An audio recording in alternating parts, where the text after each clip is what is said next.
फेसबुकवरच काम करतो काय? असं नाही होणार. 17 दिवस चालण्याचा परिणाम असा झाला, समाजामध्ये जागृती निर्माण झाली. हे लॉंग मार्चचं यश आहे. समाजातल्या सगळ्या आंबेडकर चळवळीच्या अजेंड्यावरती मुद्दा आला. हे लॉंग मार्चचं यश आहे. हा लॉंग मार्चचा समारोप जरी असेल, आम्ही लॉंग मार्चचा समारोप करत आहोत, युद्धाचा समारोप नाहीये. युद्ध चालू राहणार. ही एक मेथड आहे लॉंग मार्च, समाजाला जागृत करण्याची आणि लढाईसाठी सिद्ध करण्याची. ही आम्ही एक मेथड वापरली. आणखी काही मेथड येतील, दुसऱ्या मेथड येतील आणि त्याही आपल्याला कराव्या लागणार आहेत. मला महाराष्ट्रातील सर्व आंबेडकरी जनतेला हेच सांगायचं आहे, आपला लॉंग मार्च हा सरकारच्या विरोधात होता. आपलं भांडण हे सरकारच्या विरोधात आहे. आपला लॉंग मार्च कोणत्या जातीच्या विरोधात नाही. आणि काही लोकांनी आपण आंबेडकर आहोत, काय बोलावं काय नाही याचं पुढं भान ठेवलं पाहिजे, एवढं मात्र नक्की आहे. मला असं वाटतं, वर्गीकरण मी प्रत्येक भाषणामध्ये बोलत आलेलो आहे. ज्या दिवशी सरकार हा निर्णय घेईल त्या दिवशी आपण महाराष्ट्र बंद करायला पाहिजे. करायला पाहिजे का नाही करायला पाहिजे? आणि तो निश्चित काळासाठी केला पाहिजे. आपल्यातच अवकात आहे महाराष्ट्र बंद करायची, बाकीच्याच नाही अवकात, लक्षात घ्या. वरून भाताचं काम नाहीये, हे आपलं काम आहे. महाराष्ट्र आपण केलेलं आहे आणि करून दाखवू शकतो. उपवर्गीकरणासाठी आपल्याला एकदा महाराष्ट्र बंद करावा लागेल. जोपर्यंत आपण महाराष्ट्र बंद करणार नाही तोपर्यंत हे उपवर्गीकरण करणार नाहीये. कारण यांची कोणतीही लॉची प्रोसिजर फॉलो करत नाही. अहो, ते आनंद बदल कमिशन बसवलं, 6 महिन्याची वाढ दिली, त्याने तो रिपोर्ट दिला. बदल आलत काय मुंबईमध्ये? बदल कुणाला भेटलाय? पनवेल मध्ये भेटलाय, दादर मध्ये भेटलाय, चेंबूर मध्ये आलाय का? आमच्या बिडात नाही, संभाजीनगरला नाही. हा बदल गेलाय कुठं? बदलनं मिस्टर इंडियाचं घड्याळ घेतलं अनिल कपूरचं आणि गायब होऊन फिरलाय काय की महाराष्ट्रामध्ये. महाराष्ट्राच्या आणि भारताच्या इतिहासामध्ये सर्वात थर्ड क्लास अहवाल बनला असेल तो बदलचा अहवाल आहे. आम्ही म्हणाले जाहीर करा, सरकार जाहीर करी नाही. मुळात मुख्यमंत्र्याने ही चाल केली, त्या बदलला असा अहवाल बनवायला लावला, एवढा थर्ड क्लास बनवायला लावला, एवढा थर्ड क्लास बनवायला लावला. कारण जसाही जाहीर होईल आपण कोर्टात जाऊ आणि त्याच्या स्टे आणू. बदल कमिशन लागूच होऊ शकत नाही. त्यांना माहित आहे मुख्यमंत्र्यांना बौद्ध लोक असं करतील, म्हणून हा थर्ड क्लास अहवाल बनवलाय. आणि मग मुख्यमंत्री मातंगांना म्हणणार मला तर द्यायची इच्छा होती, हे कोर्टात गेले. आम्ही म्हणलं नाही आम्हाला सूचना द्या, आम्हाला ईमेल आयडी बनवून द्या. ईमेल आयडी बनवला. अहो, आपण 1,00,000 सूचना गेल्या, त्याच्यातल्या 85,000 सूचना आपल्या आहेत. ही वर्गीकरण करा नको म्हणून 85,000 सूचना आहेत. आणि त्याच्यात लिहिलं, त्यांनी GR काढून लिहिलं, जेवढ्या सूचना येतील त्यांचा आमने सामने इंटरव्ह्यू होणार, त्यांचं मुलाखत घेणार, त्यांचं म्हणणं ऐकून घेतलं जाणार आणि मग ठरवणार वर्गीकरण करायचं का नाही करायचं. मला सांगा, 1,00,000 लोकांना जर 1,00,000 लोकांच्या सूचना जर असतील, त्याचा जर निपटारा करायचा असेल, कमीत कमी 2 वर्ष 3 वर्ष 4 वर्ष जातील.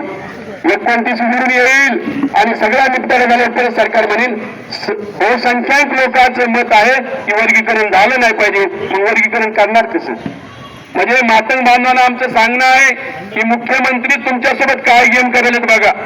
बरं, मुख्यमंत्र्यांनी घोषणा केली की वर्गीकरण मी 2 ते 3 महिन्यात लागू करेल. मग मातंग बांधव मोर्चे का काढेल हा माझा प्रश्न आहे. एकतर अमित गोरखेंचा विश्वास नसेल मुख्यमंत्र्यावरती, मुख्यमंत्री ज्या जातीतून येतो त्या जातीवर विश्वास नसेल म्हणून हे मुख्यमंत्र्यांच्या विरोधात मोर्चा काढीत असते, किंवा माहीत आहे करणार आहेत पण भांडणं लावायचे म्हणून मोर्चे काढायला. यांचा जो हक्क आहे, जे नागपूरला बसलेले हेडक्वार्टर म्हणून चालवतात यांनी हे सगळं चालवायला सुरुवात केलेली आहे. त्यामुळं कालच्या भाषणात बी ते स्पष्ट झालंय कोण याच्या मागे आहे आणि कोण विरोधामध्ये आहे. त्यामुळे महाराष्ट्राच्या जनतेनं, आंबेडकरी जनतेनं सावध राहिलं पाहिजे. येणाऱ्या पिढीचं बाबासाहेबांनी जे आपल्याला आरक्षणाचा हक्क मिळवून दिला त्याचा हे अबकडं खिमा करण्याच्या मानसिकतेत आहे आणि हा आपल्याला खिमा होऊ द्यायचा नाहीये. काही लोकांनी संख्येनुसार मागायला लागलेत. अरे, संख्येनुसार जर मागितलं ना, महारांना भेटतं 8.5%, मातंगांना भेटन 2%, चांभार आणि ढोरांना भेटन 1.5% आणि बाकीच्या 55 जातीला फक्त 1% आरक्षण मिळेल. जे लोक मागायले संख्येनुसार द्या, त्याचा अर्थ काय?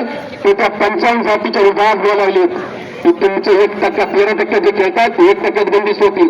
ढोर आणि चांभार 55 आणि 57 जाती जे 13% खेळतात ते 1.5% बंदिस्त होतील. म्हणजे जे लोक म्हणालेत वर्गीकरण करा 2057 साथीच्या विरोधात आहेत आणि मातंग भागाला 2%च मिळेल संख्येनुसार झालं तर. पंजाबमध्ये संख्येनुसार झाले, हरियाणामध्ये संख्येनुसार झाले, आंध्रामध्ये संख्येनुसार झाले, तेलंगणामध्ये संख्येनुसार झाले, अरे तमिळनाडूमध्ये संख्येनुसार झाले. फक्त कर्नाटकमध्ये 1%चा फरक आहे. नाही तर सगळ्या राज्यात संख्येनुसार झाले आणि जर ह्या राज्याच्या संख्येनुसार झालं तर फक्त आणि फक्त फायदा महाराजांचा आहे, दुसऱ्या कुणाचा नाही. तुम्ही नंतर मग फायदा आहे तो विरोध का करायले? अरे फायदा आणि तोटा बघून निर्णय घेणारे आमच्या अवलाद नाही. जी गोष्ट संविधानाच्या विरोधात आहे त्याला आम्ही विरोध करणार. जी गोष्ट आंबेडकरी तत्वाच्या विरोधात आहे, जी गोष्ट बाबासाहेबांच्या विचाराच्या विरोधात आहे आम्ही त्याला विरोध करणार. आणि यासाठी आहे. आणि वर्गीकरण झालं, आम्हाला लढाई माहित आहे. आणि उद्या आम्ही राजकारणात मागितल्यावर काय होईल? मग 29 आमदार आहेत, महाराजांचे 18 करावं लागतील आमदार. मग संख्येनुसार 18 होतील. आमचा फायदा आहे बिटेंनो, तरी आम्ही विरोधात आहे. कारण हे आमची इच्छा नाहीये घर फुटावं, हे बाबासाहेबांचं घर फुटावं ही आमची इच्छा नाहीये. एक भाऊ मागायला लागलाय आमचं वेगळं द्या म्हणून, पण आमचं म्हणणं आहे भाऊ ही इस्टेट आमच्या बापाने कमवली या बाबासाहेब आंबेडकरांनी. त्या इस्टेटीचे तुकडे करू नका. ज्यांचं योगदान आहे त्यांनी बोलावं यामध्ये, ज्यांचं काही योगदान नाही त्यांनी बांधायचे. अहो कोर्टामध्ये केसेस असतात, सक्का भाऊ सक्क्या भावाला मारतो, सक्का पुतण्यात दुसऱ्या चुलत्याला मारतो, त्यासाठी ईदभर जागेवरून बांधावरून. मराठ्यामध्ये तर भांडणं हमेशा बघायला भेटते, केसेस असतात. अरे इथं कोणी जमीन सोडित नाही ईदभर. तुम्ही आरक्षण मागायला इतके टक्के द्या, तितके टक्के द्या, 5% द्या, 6% द्या, 8% द्या, उचलली जीभ लावली टाळ्याला. असं होणार नाही, लक्षात घ्या.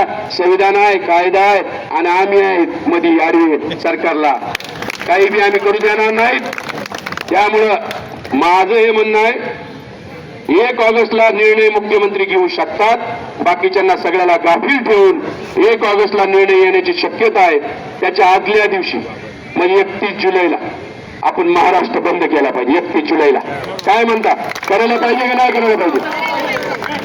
एकदा महाराष्ट्र बंद करायला पाहिजे का नाही करायला पाहिजे? आपण 31 जुलैला 1 ऑगस्टच्या आदल्या दिवशी मुख्यमंत्री 1 तारखेला निर्णय घेण्याची शक्यता आहे. म्हणून आपण सर्वांनी आपले पक्ष, गुट, संघटना घरात आणि सगळ्यांनी एकच बॅनर केल्याचं आम्ही सगळे आंबेडकरवादी. आपण सगळे आंबेडकरवादी आणि सगळ्या आंबेडकरवाद्यांनी एकत्र यायचं आणि 31 जुलैला महाराष्ट्र बंद करायचा. करायचं का नाही करायचं सांगा? करायचं का नाही करायचं? मुंबई बंद करा, महाराष्ट्र बंद होतो. लक्षात घ्या. पुणे बंद करा, महाराष्ट्र बंद होतोय. मोठाले शहर आहे. आता सरकारला अल्टिमेटम आहे, तुम्ही 31 जुलैच्या आत आम्हाला जाहीर करा. आरक्षणाच्या उपवर्गीकरण करण्याची प्रक्रिया आम्ही थांबवत आहोत. जर तसंही तुम्ही जाहीर करताल आम्ही आमचा महाराष्ट्र बंद वापस घेऊ. जर जाहीर झालं नाही 31 जुलैला आपल्याला महाराष्ट्र बंद करायचा आहे म्हणजे करायचा आहे, हे लक्षात ठेवा. तुम्ही सर्वांनी लॉंग मार्चला प्रेम दिलं, पैसा दिला, वेळ दिलं, खूप सारं दिलं. बाबासाहेब आंबेडकर जसे म्हणले होते, मला गर्व वाटतो की यात साथीत जन्मलो, मलाही गर्व वाटतो की मी यात साथीत जन्मलो. ही 7 शूरवीरांची आमची अवलाद आहे. पिणारे नाहीये. लॉंग मार्चवर हमला केला. अरे काय हमला करू शकता तुम्ही? आम्ही अवलादी भीमाचे आहेत, कुणालाही कोलायला आम्ही तयार आहेत. लक्षात घ्या. आमच्या नादी लागू नका. 1.5 करोड लोकांच्या नादी लागू नये या महाराष्ट्र सरकारनं, एवढंच लक्षात ठेवा. काही मताच्या याच्यासाठी हिंदुत्ववादी काही लोकांच्या नादाला लागून जर महाराष्ट्र सरकारला वाटत असेल तर 1.5 करोड लोक अंगावर घेणं कदाही परवडणार नाही. तुम्ही सर्वजण आलात त्याबद्दल आभार मानतो आणि थांबतो. जय भीम, जय भारत.